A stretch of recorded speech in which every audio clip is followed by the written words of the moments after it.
ছোট গাড়িটা ধাপে ওঠার চ্যালেঞ্জে অংশ নিচ্ছে। এই ছোট ধাপটা কি ছোট গাড়িগুলো সহজে পেরোতে পারবে? প্রথমেই বলে নেই, এটা একটা সার্ভ। এই সুভের চেসিস অনেক উঁচু, আর এতে আছে অ্যান্টিভাইব্রেশন বেল্ট। আমি ভাবিনি এটা এত দ্রুত হবে। হা, ড্রাইভিং টেকনিকটা একদম বাজে। এই সবুজ গাড়িটার দিকে তাকাও। একটা বজ্রগতির ড্রিফট করেই সরাসরি চলে এলো।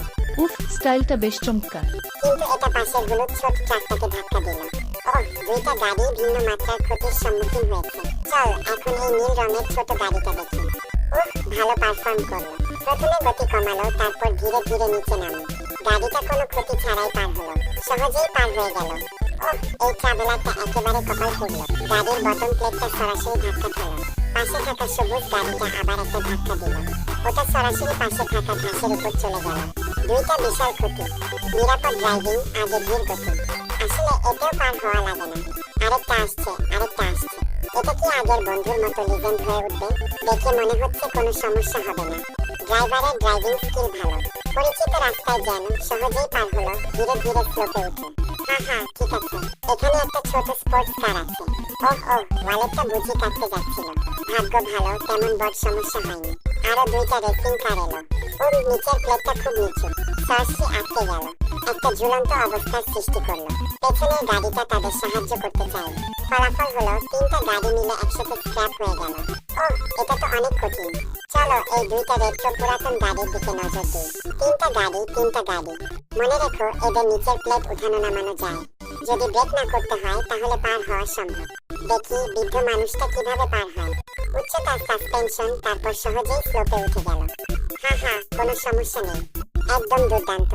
যদিও গাড়িগুলো পুরাতন, কিন্তু যন্ত্রপাতি একেবারে প্রথম শ্রেণীর। এই দুইটা গাড়ি মনে হচ্ছে এখন তো ট্রাক লাগবে। বড় চাকার গোয়াংশো গাড়ি। বড় চাকার এই গাড়ি সহজেই স্লোপে উঠল। নিচের গাড়িটা সরাসরি এটাকে ধাক্কা দিল। এখানে একটা 3 চাকার গাড়িও আছে। এই ছোট স্পোর্টস কারটা তো যেন মাছ খেতে আসা ভেড়া। এই ক্ষতির দাম কে দেবে? সবুজ সাফ সহজেই ফাঁকি দিল। কোনো সমস্যা নেই। স্লোপ থেকে নামলো। ভালো গাড়ি, কোনো ক্ষতি হয়নি। এবার এল একটা লাল গাড়ি। এটা ড্রিফট করতে চাচ্ছে স্লোপের পেছন দিকে। ফলাফল হলো গাড়িটা ধাপে ধাক্কা খেলো। ধাপটা ঠিক আছে, কিন্তু গাড়িটা আসলেই স্টার্ট করলো। আবার আসছে আরেকটা। আসছে। দৌড়াও। সুন্দর। গতি বাড়াও। তোমার নিচের প্লেটটা অনেক নিচু। আমার মনে হয় তুমি ঘুরে যেতে পারো। বলতে না বলতেই সে আবার নিচে পড়ে গেল। সামনের ও পেছনের হুইল আর্চ সব ভেঙে গেছে। এই পুরাতন গাড়ি নিয়ে তুমি করছোটা কি? তুমি একটা পুরনো গাড়ি।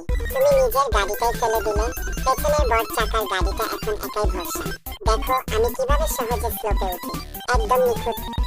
বড় চাকার গাড়িগুলো এখানে সত্যিই সুবিধাজনক। এই ছোট ছোট ধাপগুলো কোনো ব্যাপারই না। কিন্তু এখন সমস্যা হলো, বড় চাকার গাড়িটা চলে গেছে। কে এখন রেস্কিউ গাড়িটাকে সাহায্য করবে? ওকে এখন একা ধাপের উপর শুয়ে থাকতে হবে ঠান্ডায়। আমি ভাবিনি আজ এই দিন দেখতে হবে তোমার।